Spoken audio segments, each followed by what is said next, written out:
UPSC civils ఫలితాలు విడుదలయ్యాయి. 1016 మందిని ఎంపిక చేసింది యూపీఎస్సీ. ఇక ఆదిత్య శ్రీవాత్సవ మొదటి ర్యాంకు సాధించారు. తెలంగాణ మహబూబ్ నగర్ కి చెందిన దోనూరు అనన్యారెడ్డి 3వ ర్యాంకు సాధించింది. 347 మంది జనరల్ కేటగిరీలో, 303 మంది ఓబీసీ, అలాగే 165 మంది ఎస్సీ, 86 మంది ఎస్టీ కేటగిరీల్లో ఎంపికయ్యారు. 180 మంది ఐఏఎస్, 200 మంది ఐపీఎస్, 37 మంది ఐఎఫ్ఎస్ కి ఎంపిక చేసింది యూపీఎస్సీ.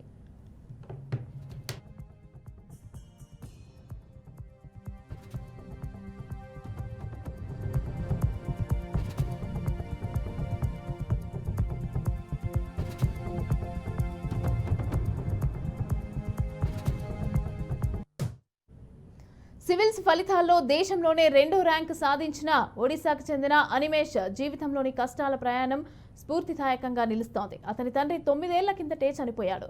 సరిగ్గా సివిల్స్ ఇంటర్వ్యూ సమయంలో తల్లి క్యాన్సర్తో మరణించింది. ఆ విషాదాన్ని కూడా దిగమింగి లక్ష్యం వైపు అడుగులు వేసి తొలి ప్రయత్నంలోనే సివిల్స్ క్లియర్ చేశారు. ఎలాంటి కోచింగ్ తీసుకోకుండా రోజుకు 5 నుంచి 6 గంటలు చదివానని అతను తెలిపాడు.